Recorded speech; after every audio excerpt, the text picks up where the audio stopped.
Here we are, week 3, college football playoff selection show came out last night, and the rankings have changed quite a bit. This is week 2's rankings, and you can see 4 teams in the top 10 lost.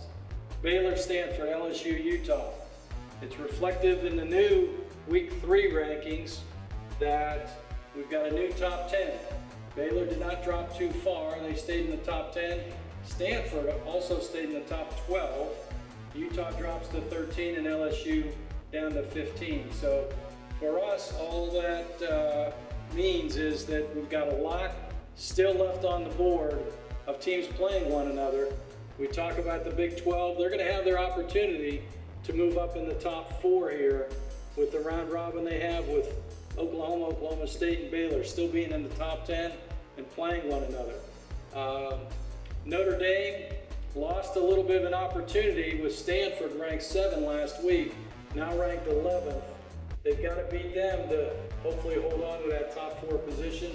And the Big 10 still has the round robin going on with Michigan State and Michigan over the next couple weeks. Let's take a look at the group of 5. Navy has jumped up to number 16 now.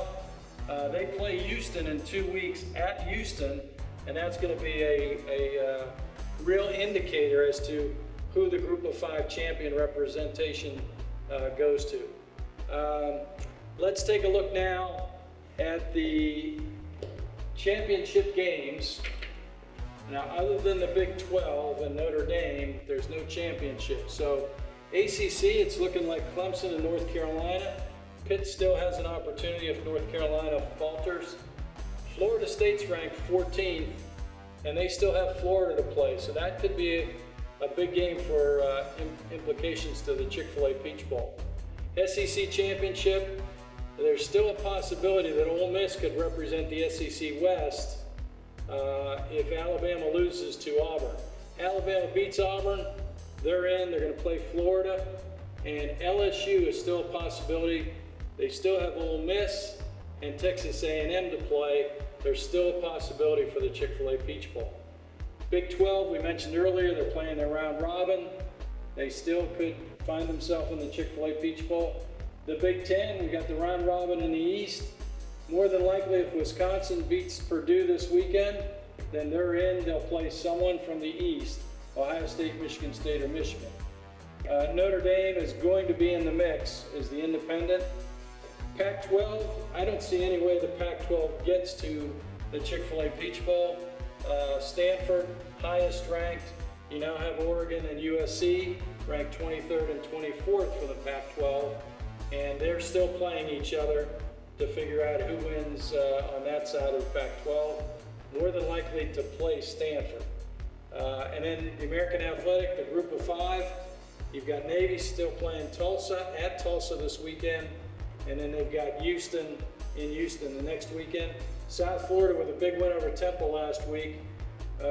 These two will vie for the other side of the American Athletic Conference to play, I think, either Navy or Houston. What does all that mean now? Let's go back over to our New Year's 6 games. Semifinals have not changed from last week. Clemson, Notre Dame, 1 against 4. Alabama, 2 against 3 in the cotton and the orange. Stanford would fill the Rose Bowl if season ended today to play Iowa in the Rose. Oklahoma State and Florida representing the Big 12 and the SEC and the Sugar. And then you've got Baylor, Oklahoma, Michigan State, and your group of 5. If you place Navy as the group of 5, since they're the highest ranked, and all of this is based on the season ending now, you cannot put Oklahoma and Baylor against each other, and you can probably more than likely not put Baylor against Michigan State because they played last year in the Cotton Bowl. So for this week, the matchups would be Baylor against Navy in the Chick-fil-A Peach and Oklahoma, Michigan State in the Fiesta Bowl. And enjoy the college football season. As I said in the first week, the most interesting and exciting month of college football. We're right in the middle of it with a lot of games this weekend between ranked opponents. So enjoy it, and we'll see you back here next week.